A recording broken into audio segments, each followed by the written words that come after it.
Bad luck, Robbie, and he'll be around, and he is a great character.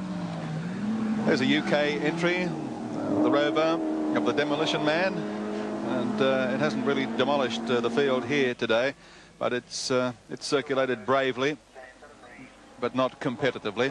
In fact, that's John Smith in the under 2-litre Corolla that's just given him the slip on pit straight. The race, however, continues to be led by car number 8, the man who's made the pace pretty well all day, Tom Walkinshaw, and his co-driver, Wyn Percy.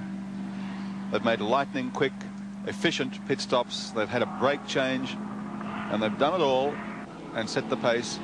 And these other competitors on Mount Panorama today really know they've got a race. Peter Brock, in fact, and perhaps Roberto Ravaglia and Johnny Cecotto in their 21 entry, the BMW, are in some sort of position to mount a challenge as the race runs down towards its conclusion. That's a long way away yet, I might add, about 90 laps in fact. But Brock and Ravaglia, about the only two at this stage that would seem to have any chance of mounting a challenge on the leading two. Up front, it's Jaguar and Jaguar. Walkinshaw. Colin Bond, also an experienced driver, but had to bring all his experience to bear to get around the end of Conrod Straight, explored a bit of territory off the circuit, and the Jag gives him the go-by. Peter Brock, meanwhile, doing well and up into 3rd place, and he's a very consistent driver, our Peter Brock. Might be down on a few horsepower compared to the Jags, but he's still... Of course, Neil Lowe only a spot behind in 5th, or was.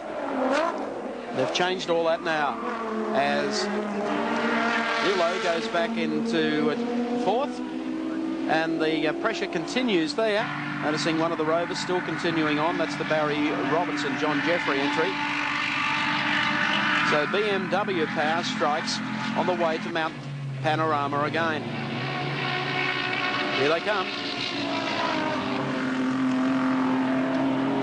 Bob Jane, a long-time supporter of Australian motor racing, one of the few corporations who's flown a car out from Europe. This is a Schnitzer-prepared BMW, painted in Germany to Bob's famous orange colors of his T-Marts.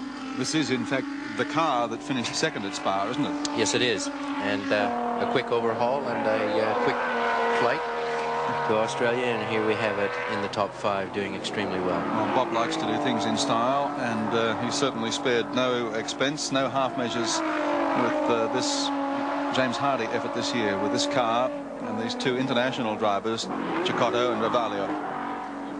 All T-Mart managers have been told to double their sales next week, just to take up the overlap on race budgets that do overlap. But credit to anybody who is prepared to have a go, buy the equipment that's necessary, and get on with the job. You can't do it with peanuts, and you can't do it with poor equipment. Well, we were saying when we were outlining the TAB trifecta betting, which is being conducted here in New South Wales on the race, earlier in the week, that this was one of the cars you could not afford to leave out if you were having a bet on the great race. The car 21. And the car 3 just ahead of it, but a lap down on the racetrack, was another that we also mentioned as a long shot. We're going to get a speed readout here on Johnny Cecotto. He's used to lapping pretty quick on those big bikes. Here we are at a 248.3 kilometres per hour. That reading, of course, courtesy of Vortex, down to the left-hander. And as they come back onto the straightaway, Cecotto makes a run up on the inside. And is he going to carry on? Yes, he is. They're going to put the pressure well and truly on Neil Lowe. He does it around the outside, but that puts Cecotto back one more spot. We'll see if the Nilfisk entry has a little more grunt to pull it back up the mountain again. Gaining all the time. Here he comes, making the move down the outside. The wrong side, mate. Exactly. But do you think he's going to pull across? I'll bet you. He used one of the slower cars there.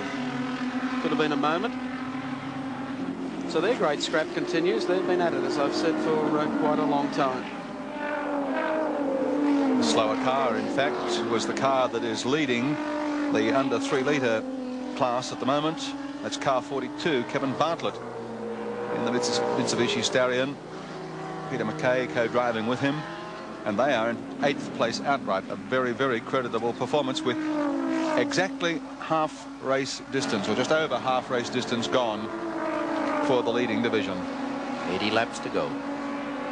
So Tom Walkinshaw in car number 8, still leading from teammate John Goss in the second of the Jags in second. Third is Peter Brock. Then, of course, this scrap between Lowe, or Kent Bagent, and Johnny Cicotto for 4th and 5th. And just in behind them, of course, car number 3. We're expecting the JPS BMW back into the pits very, very shortly. And there's just been a change in that under 3 litre category too. Colin Bond has slipped up into 8th spot outright, and in fact is the leader in the under 3 litre category. And Kevin Bartlett has dropped a couple of spots in the space of the last few minutes and is now down to 10th, as has Colin Bond. The Starion's doing well here, Gary. Their first real serious attempt at Mount Panorama. Reward particularly for Kevin Bartlett's persistence after a lot of troubles early in the season with the car.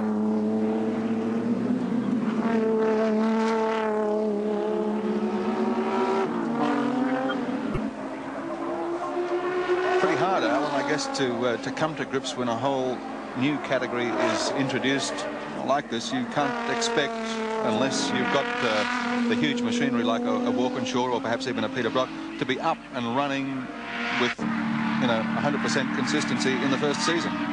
That's the difference between golf and tennis. They haven't changed the ball or the golf clubs in 100 years, and our rules change every 6 months. It does make it difficult, and one of the reasons why we're seeing the competitiveness of the BMWs is the fact that these cars have been running in Europe for a number of years. They've got their package sorted out. They conform to the regulations, and they're getting the best out